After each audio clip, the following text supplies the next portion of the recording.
Hi everyone, this is Lairlyn with House of Akoti Design. Welcome to the channel today. Thank you so much for either browsing the channel or being a loyal subscriber. I do appreciate your time, and hopefully you'll find this information interesting or helpful in some way.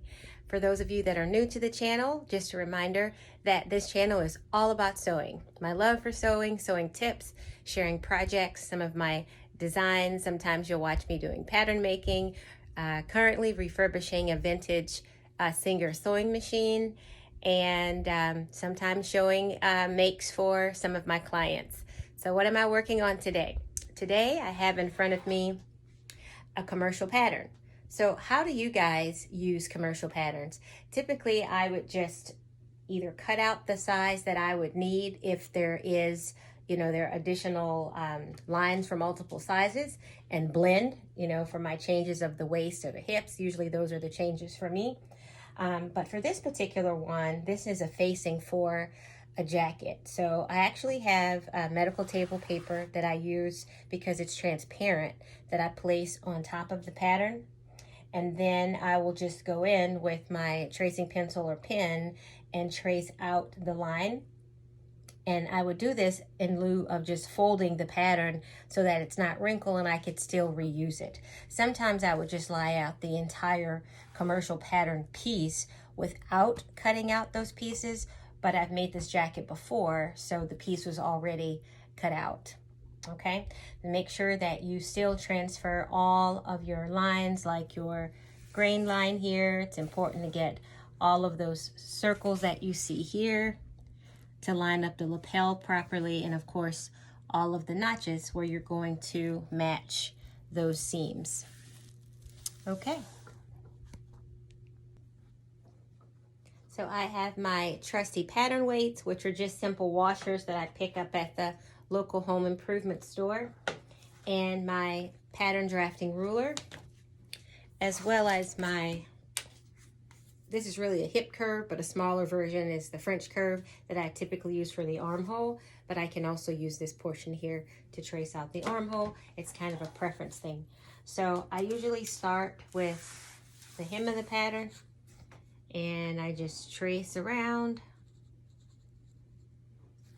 and I get the curvier part of this ruler to mimic that curve the best way that I can, and then just take it all the way up, making sure that I follow the curve of the pattern, not wanting to go too far out or too far in, and just following my size.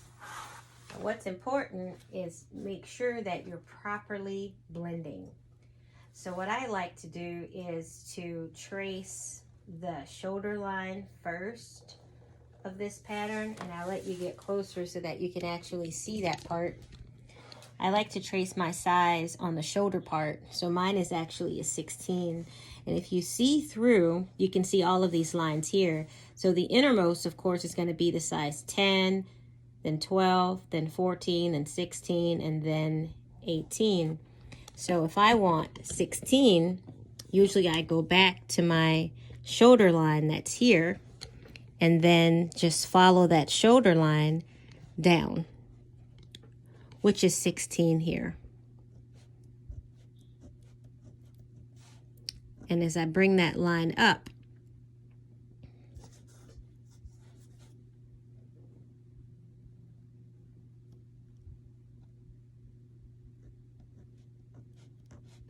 I can then connect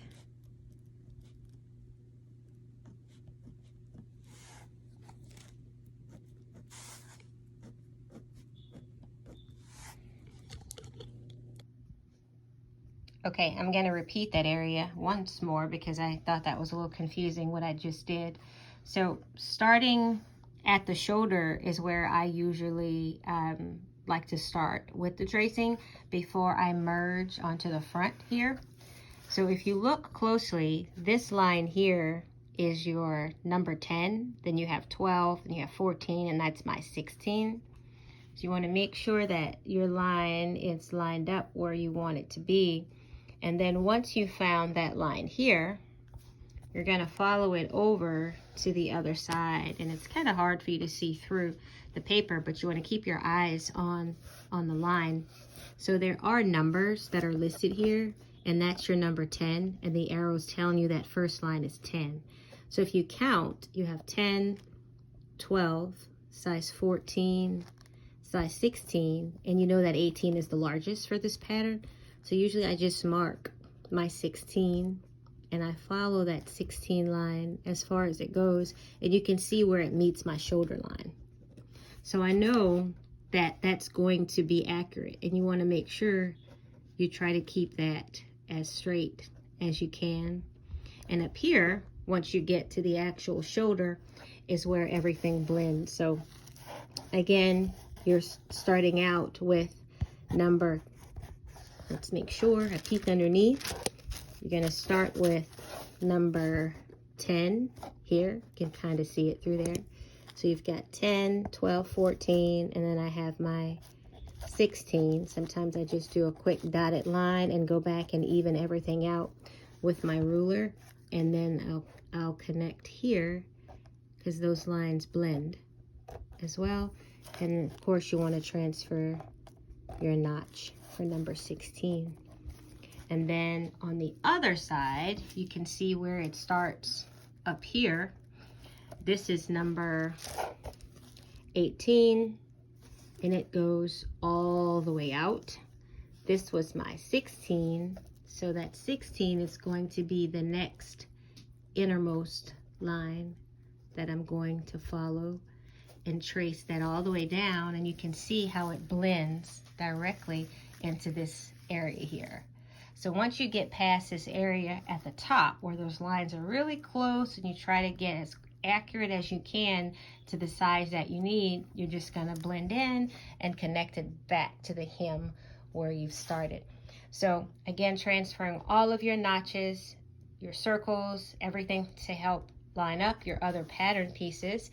And in my case, I'm going to have to make an adjustment with this line here, and that's for a petite frame, a shorter frame, so that you'll actually fold that line to this line to get that reduction of length that you need, and transferring the grain line to make sure everything lines up well on the fabric, so the outcome, actually the garment will hang correctly.